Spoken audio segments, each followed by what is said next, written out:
Welcome to the Fire Protection Engineering Podcast, where we ignite conversation about fire protection engineering, safety, and innovation. I'm Kelly Kidwell, and this is Ben Casey. We're both passionate fire protection engineers here to bring you the latest trends, in-depth insights, and expert advice from across the industry. From designing fire safety systems to navigating code compliance to business development, we'll explore how engineering can help save lives and protect property. Whether you're a seasoned pro or new to the world of fire protection, we'll dive into the critical roles engineers play in safeguarding the built environment. So grab your helmet, check your smoke detectors, and join us as we spark some fascinating discussions about fire protection engineering. Let's get started on today's episode of the Fire Protection Engineering Podcast. All right, we're recording. Welcome, everybody, all our listeners and repeat subscribers, I'm hoping. We have another month's podcast here for Fire Protection Engineering. This month, we're talking to Logan Breslin and Anthony Conte. They both work for InspectPoint. Logan is the Chief of Staff for InspectPoint, and Anthony is the VP of Engineering, and they developed a system called FireCAD, which they're looking to implement and have been working to implement artificial intelligence, AI, into those systems for fire and life safety. So we did talk briefly about some AI as it relates to engineering in a prior episode, but wanted to take a deeper dive as it specifically relates to fire and life safety. So Anthony, you want to give a little more of an overview of what you've been working on? Sure. Thanks, Ben. I come from the fire alarm industry myself, and for a long time was a person who manually did these drawings that we document our systems with, our new designs, manually generate voltage drop calculations, point-to-point, riser diagrams. And through the years, we designed a couple tools in our industry and in our company to automate that process. FireCAD was born from that need, that we needed some reliability and some standardizations with our engineering side of our business. And platforms that we all use are the standard platforms, CAD platforms out there. And they offer some interaction, allows measurement, real world data. And up to this point, FireCAD has been a program that's kind of the standard in the industry the last 10 years. We're widely adopted, and we have a very conventional program based on normal program development that calculates things. But with our newest venture into AI, we realize we have a platform that is really suited with all the information that we have to take advantage of these new capabilities AI has. And that is, up until about 6 months ago, I really wasn't impressed with AI myself.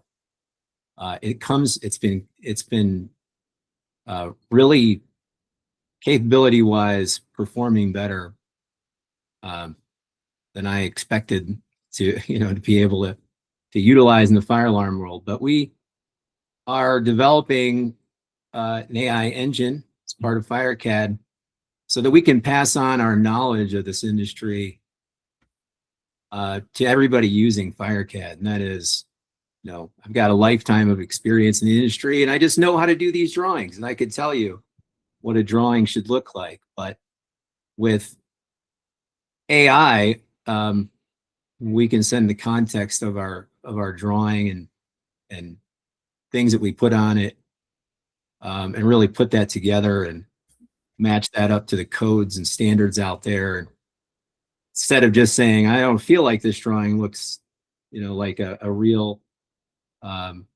good set, I can have a second set of eyes. I've got my opinions, coming from a family business. My dad's an engineer. he has his set of opinions, but we really want to standardize that when we're sending over 90 pages of information, AHJ specifications. It's really hard to pick up on that in every project and parse through it. When you only have two set of eyes and you're the engineer and you're worrying about all this, putting all this documentation together, that's where we're going with FireCAD right now, is exploring how we take advantage of that. Maybe And Logan so- can. I guess, yeah, I was just going to say, Logan maybe gives sort of a baseline of like where InspectPoint kind of came from, where FireCAD made sense as an add-on. Might be helpful to let people know sort of what you saw happening out there in the field and how like the digitized systems have helped to make it more streamlined. Yeah, absolutely. So InspectPoint is a family-owned, recently private equity-backed company, but founded by a team of three that came from the industry, had both industry experience with JCI, actually in the field. One of our co-founders, Drew, was working in the field for JCI for a number of years and came together with some tech developers and built InspectPoint to be the most kind of pure play, best in class software out there for managing NFPA compliant inspections. So most fire and safety businesses, as we all can appreciate, have many business lines, but a lot of that revenue, and certainly recurring revenue, comes from doing these inspections, showing up building sites, and whether it's extinguishers, alarms, sprinklers, fire systems, anything out there, InspectPoint really focuses on the inspection side of it. So I'd say about a year ago, or maybe 2 years ago, funny enough, back when I was working on the investment side, I met Anthony and immediately hit it off with Anthony, and we had this vision to bring the design element of the workflow into the InspectPoint family. And it was a very natural, seamless transition to go from, in our eyes, you do your fire alarm design in a CAD environment. We have the best solution out there with FireCAD and Anthony. And now how do we get that data from the design into the inspection techs in the field? And that has been, for the last 7 months, the vision we're working towards. We now have a fully functioning integration where fire alarm designers can build their, whether it's a notifier, Firelight, Kidda, Edwards, Mircom, whatever you're using, you can now push that data from FireCAD into InspectPoint. So this idea, Ben, is we're creating this whole ecosystem of connected products across the full gauntlet of fire safety. So it's really cool to see it come to fruition in the last, I'd say, 6-7 months. Yeah, and it's interesting that you talk about it as an ecosystem. I guess a lot of my experience sort of learning and working my way through trying to figure out AI over the last 6 or so months, it's really, I think, gone a lot to the agent side of things, where you build an agent that essentially works for you, almost like an employee, like a digital artificial intelligence employee. And those agents generally are all different, tailored for different functionality and working together to work through the entire life cycle, either of a project or of a business development effort or what have you. So I think that's definitely interesting and the way to go. I think, it might be, maybe we start and focus on sort of the automation or the artificial intelligence input for engineering design, because I think that's probably the topic of interest to most engineers who'd be listening. And I'd mention, there's a lot of ways this technology is already being used and is going. I know that, Upcodes for code analysis has incorporated some artificial intelligence, or at least essentially an add-on AI platform from an outside organization. But also there's, intelligent video technology for wildfire detection. There's been a lot of ways. I think first responders are using it as well, to provide some data initially based off inspection information as to how to attack a fire in certain buildings. But there's been a lot of talk about, how automating some of those things or removing people from them can exacerbate issues that come up. We were talking a little bit before we started here about the automation paradox, which is a term in industrial engineering for, once we started manufacturing in an automated process, if there's one issue, like I made the example earlier of it, a stuck accelerator pedal on an automobile, and then 1,000 of them go through a factory before anybody catches that. You've just had one simple problem that could have been corrected after a single automobile was completed and test driven, to now 1,000 of them have the problem. There's a monster recall, right? So that's some of the pushback I've seen. But I guess your thoughts on sort of the way you've gone with this and some of the issues that you're trying to avoid, and where you think it makes the most sense for use. Yeah, I have a couple of opinions on that with what we're doing with that. That is a danger. We don't want what we're integrating into FireCAD, which up until this point requires user intervention to produce a set of drawings and make sure that the device placements are in the right spot and that it matches, the requirements for any system, and specifically for manufacturer-based design. We're at the level where these are subcontractors that know the equipment they're installing and know how it works together. We're not trying to. I definitely see the danger in life safety if we were just to let everybody click a button and it lays out the system based on what the floor plan looks like and where we infer there are corridors and closets and rooms, and that's very dangerous. We're trying to offer that capability, but we're not making a replacement for it. This is something where until that agent we create to do that work can be NICET certified, which I really doubt that's ever going to happen. We don't want somebody to push a magic button and take that result and pass it on. In fact, we actually encourage, people to think about it. This is, if you think of an agent as another employee, in our business, we always had those managers. I always had someone looking over my shoulder to review a set of drawings. And there are always omissions. There are always things that somehow got missed. If I didn't know, when I was new at this and I didn't know what a system design should look like, sometimes that got passed on and submitted, and then you've got that high level AHJ that's reviewing the drawing too. And they're the ones ultimately who are going to catch those mistakes. We don't want it to get that far. We want what we produce with our AI to make it as close to possible, as close as it can be to perfect, but not be the be all end all reviewer of the drawing. We do feel it's powerful enough to give that feedback and highlight those areas where there's shortcomings in the drawing without being the reason that 100 drawings go out with a stuck brake pedal or something, the equivalent of that.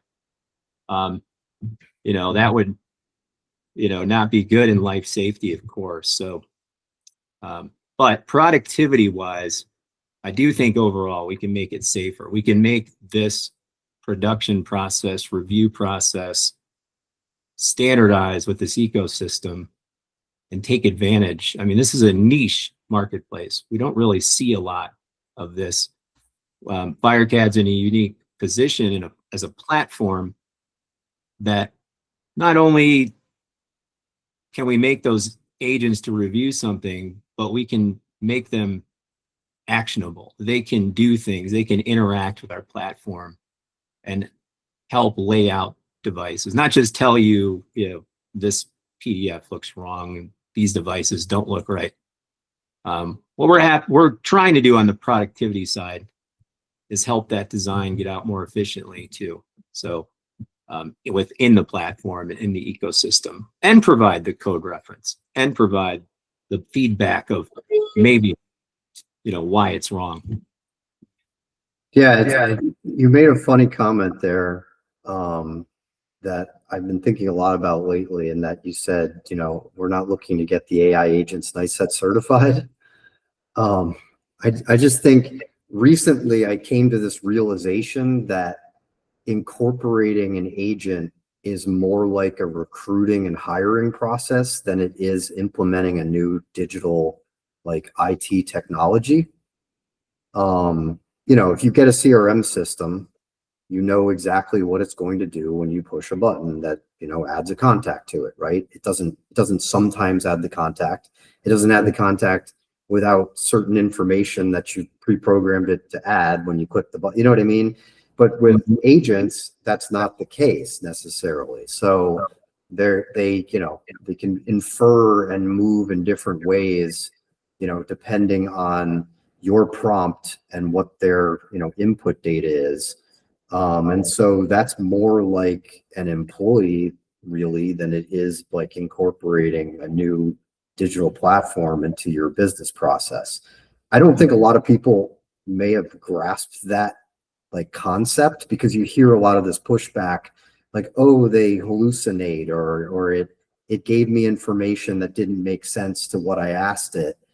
And I mean, when you hire a new employee right out of college, potentially they hallucinate or they give you information you didn't ask for, right? So, and you have to train them just like you have to train these platforms. And they're trained heavily, right, by the companies that are out there deploying large language models. So I think that's the most interesting thing to me. I guess Logan, as overseeing the staff for your organization, I know it's a tricky question, but I mean, do you see it replacing any staff? I don't know how you're going to answer this with the without freaking people out, but I mean, how do you sort of see that going? As a partner, as an add-on, or replacement potentially down the road? Yeah, no, it's a fairly existential inflection point that I think every company. Good word for that. Yep. I personally, AI in and of itself is an interpretation engine. You give AI a set of input and it does its thing, and it gives you it gives you output. But to your point, it is very much capable of hallucinating. There are things that can be done to reduce that hallucination and create consistency and standardization, and that oftentimes depends on the agent you create. So with FireCAD specifically, I think the question you asked, Ben, which was, is AI going to replace humans in an org at some point? I think there are trivial, very repeatable, monotonous tasks that I think lend themselves to AI replacement. But when it comes down to something like techs in the field doing inspections, or a fire alarm designer who's nice at 3 doing a fire alarm design, which is complex, and there are voltage drops and battery calcs and things they have to account for, I think it's highly unlikely that AI fully replaces humans anytime soon, especially in this industry. I think there are tasks that lend themselves well to being supplemented by AI, certainly in the design ecosystem where, like Tony was alluding to, it's still a very user-centric process. They lay out the devices, they connect their circuits, but are there things they might miss? Are there unconnected devices? Did they miss a report? Those are things that AI can very easily flag versus doing the actual job for the designer or the tech in the field themselves, right? I mean, certainly with inspections in the field, AI can't really replace that.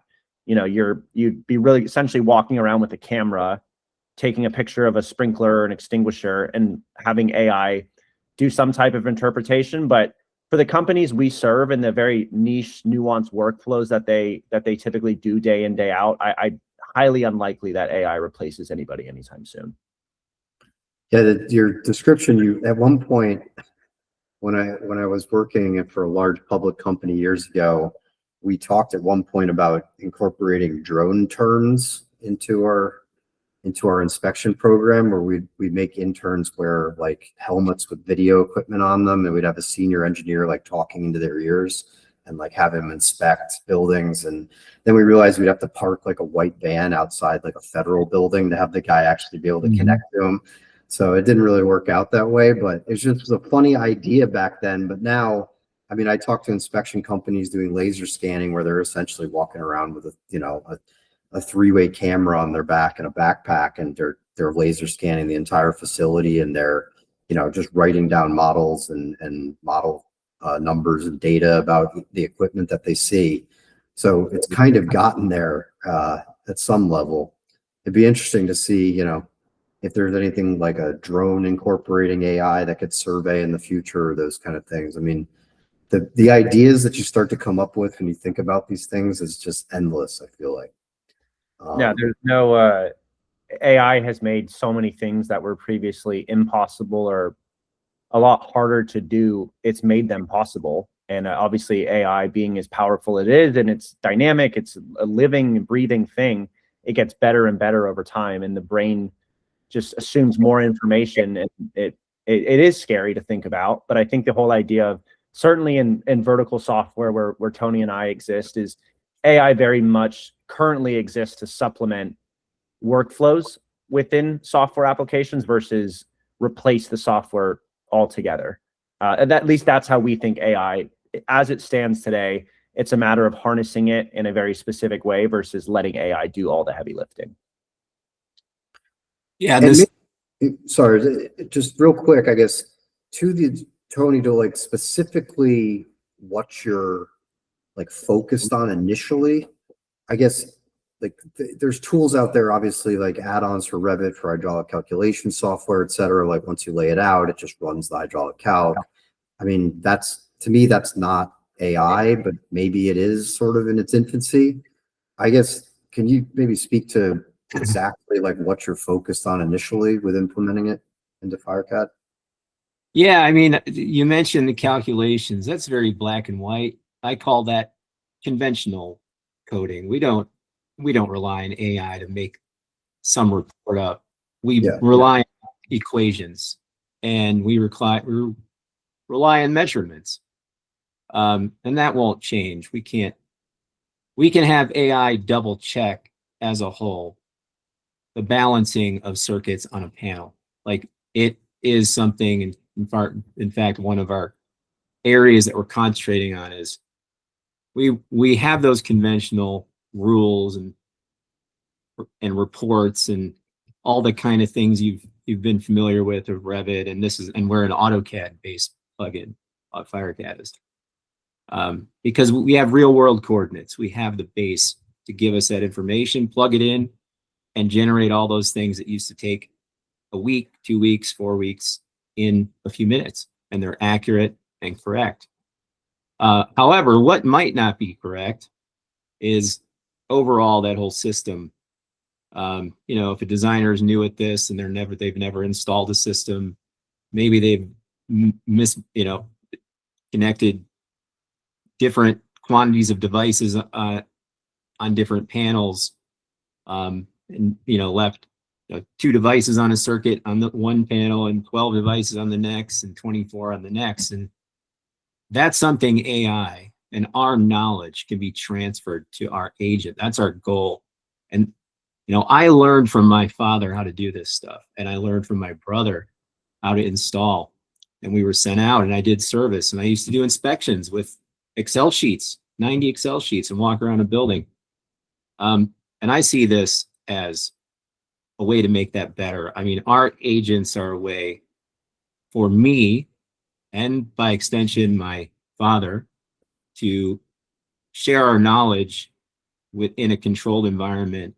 And our agent, one of our agents, is a design agent, just overall looking at those kind of subtle things in the design that take that into account. Are the panels, well balanced? Does the system look evenly matched? You referenced the paging system in your project setup, but you don't have any speakers on the system. These are things that can be flagged in that LLM that we give the designer at the end when they're ready to check their work, that normally might be missed by the conventional report. I mean, when you just generate that conventional report and you get a bunch of these calculations out, the overall picture of 200 reports is easy and quick to parse with AI.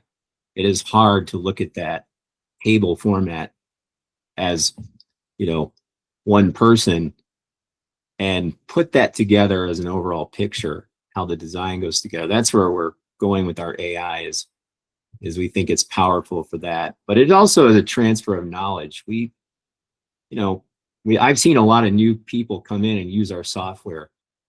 I grew up in the industry, so a lot of what I talk about on my training is how to design a system, because some people are just CAD designers coming into this industry. They're young and they're new and they've never been out in the field. They didn't work for their families in doing this from birth, putting things together in a warehouse. And that's where, we can offer that knowledge. A lot of the people in the industry, for me, my older supervisors and managers, they're aging out, they're retiring, and we're getting a lot of new people in. But most importantly, I think it allows us to transfer that knowledge, make sure our designs are safer. I mean, I hate to sound, like I don't want to advertise that we're making the world a safer place with our software and our AI, but that is the intention. We can make these designs better. We can avoid tragedies by making sure, we design that system in a way overall where it's not going to fail when it's installed. And that's where our agents are going with FireCAD. What we're concentrating on, the future of FireCAD is, adding these targeted agents, not to hallucinate and make up information, but purpose-built to give the feedback that we need to make the design more reliable. So, yeah, I hear you with those specific goals. I think it's a good point here. I just wanted to mention, so the company's Cirrus, they're a security, like basically data provider. So for security command centers, Guard Force will have a Cirrus feed, and essentially it's artificial intelligence generated data about potential security incidents that might be going on around all of your facilities globally, et cetera. They had a presentation recently, and they listed 4 areas to focus on when developing an AI system or an agent. They were even talking about, if you're going to do your own vibe coding to create your own agents, like these are the 4 things you should consider. And I feel like you just touched on the first 2. So speed to decision versus speed of output, ensuring clarity around the problem. So just making sure you're actually solving a problem that anybody needs solved, right?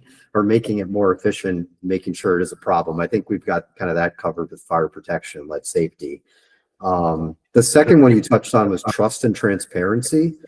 So, building on the right foundation, understanding that the data is coming from solid sources, make sure it's using the correct codes and standards as a baseline, and that you can trust the output, right? And then that sounds like you're heavily focused on making sure that's the case. I think the last 2 are interesting to keep going with here. The first one's workflow fit, so ensuring adaptability. And then it sort of leads into the last one, explainability and scalability. So looking through the hype to have the right story to tell and ability to scale to the problem. So those last 2, I actually didn't realize before I started doing the research I was doing how big a deal that is. I mean, I would go down rabbit holes thinking I'm solving something and it's going to be so useful. And then when it came to day-to-day actual use, getting staff to start using it and seeing the same vision I had, because it is a new platform, it doesn't necessarily have the same graphic user interface as a Microsoft Office tool does, right? And people forget how used to certain interfaces we are, and that how hard it is to adopt something that's different. And so I guess, again, workflow fit, and then explainability and scalability.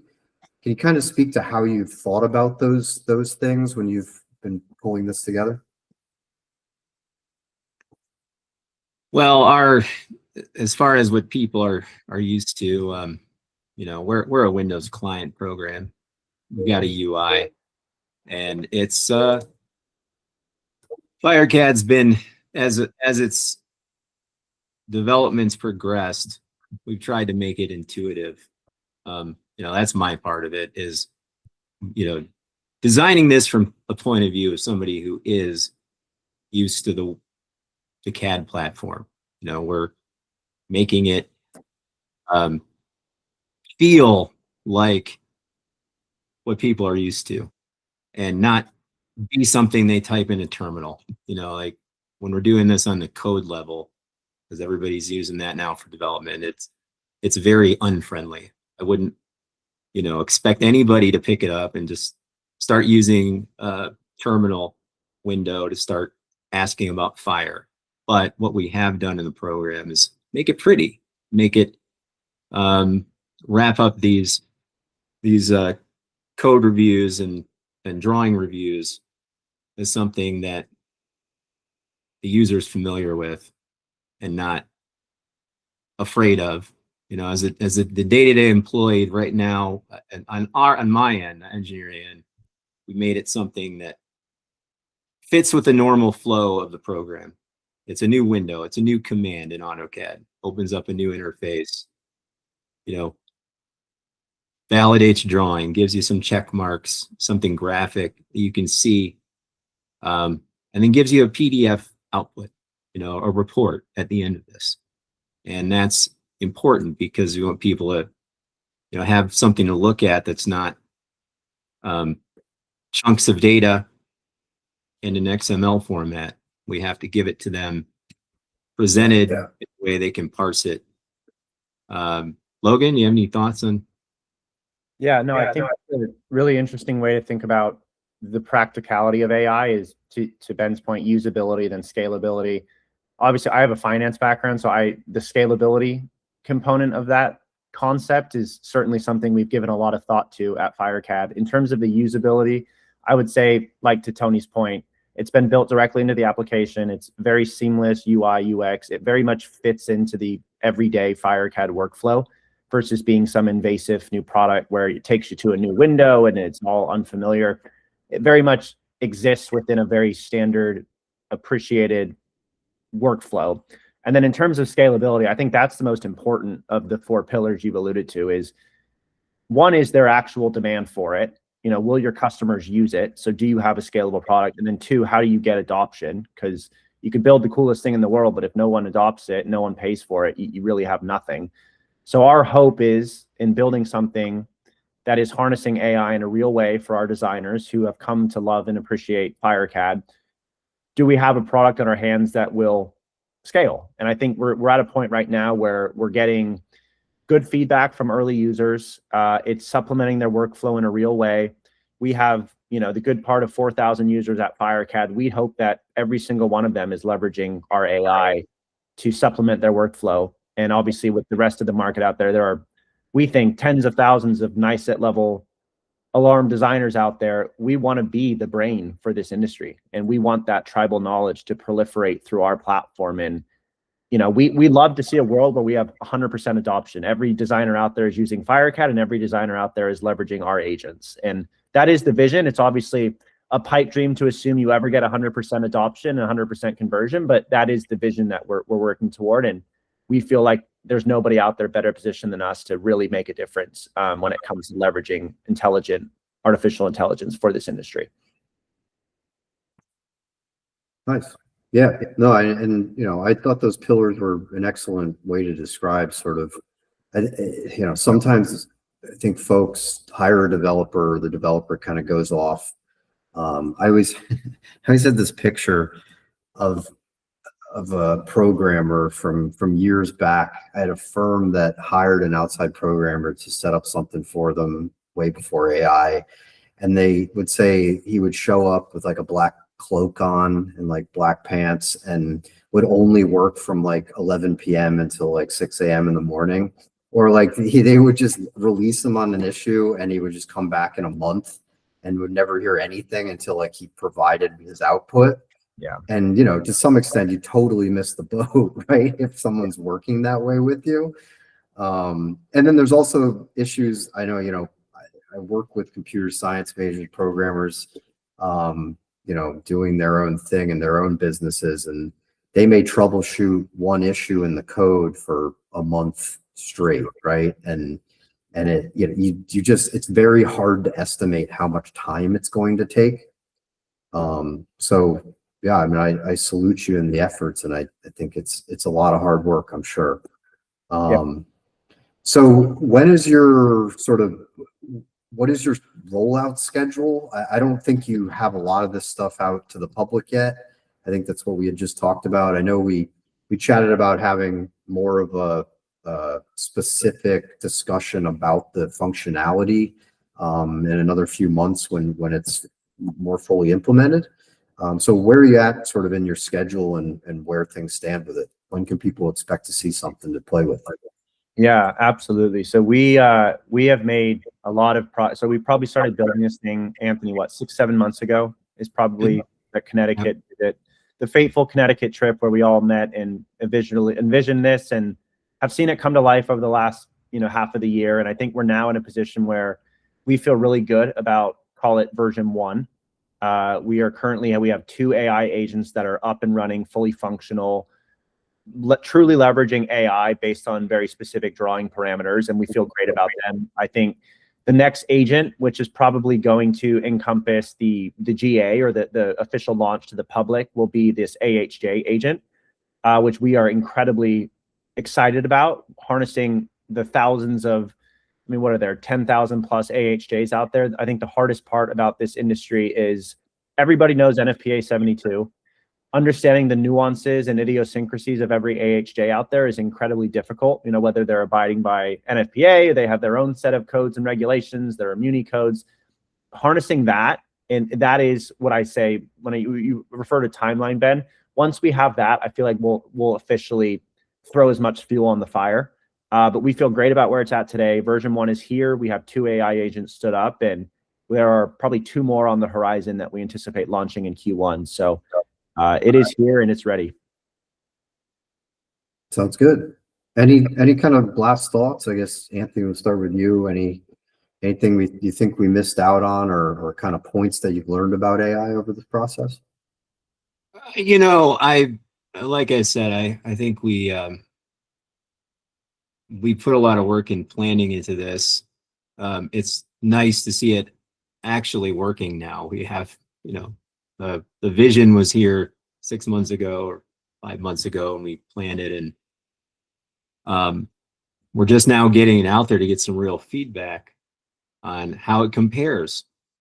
I think that'll be the most interesting thing to me. Is I've been listening to customer feedback for 10 years. That's what's made FireCAD stronger. That's what's made it the standard in the industry. And that's our approach with the AI. We have these really talented people out there who are willing to share their experiences, even when we make a mistake and we send a program out that has an issue, like maybe a little, calculation mistake. We have customers that are ready to jump in and help. And I've got, just in the last week, we released our V1, we've got so much positive feedback. I really think this is, this is going to be a whole different animal in a year. We're talking about 2 new agents, AHJ agent, but I mean, a year from now, there could be 5 out there that do different things based off of what we're starting here. That's my thought on it. Is we'll see where this goes. I'd love to revisit this again and give you an update on how it's going. Yeah, I mean, you're definitely diving into this at a time where it is the thing people are talking about, right? So I'm sure you've got a lot of fired up, motivated people looking to get involved any way they can. That's great. What about you, Logan? Any final thoughts or things you think we missed out on here? No, I think AI is the topic du jour, and I think it's polarizing. I think you have a lot of people that hear AI and they want to jump all over it, and then a lot of people hear AI and they're afraid their job is in jeopardy. So they're terrorized and running away. Yeah. So we're trying to harness AI in a way that, like I said earlier, supplements or augments our customers and the people that have made FireCAD what it is, and will continue to make fire alarm design what it is for the next 10, 20 years. And we want to be at the forefront of that innovation, but it all starts with people trust FireCAD, and we're hoping they trust us as we embark on this AI endeavor. So we're certainly at a very exciting position right now, and it's cool to get our story out there through a medium like this. So we really appreciate the time. Yeah, and hopefully one of these days you'll get an agent NICET certified. Yeah. See if that works. It'd So be it would be tricky, but I think you'll get there. Yeah.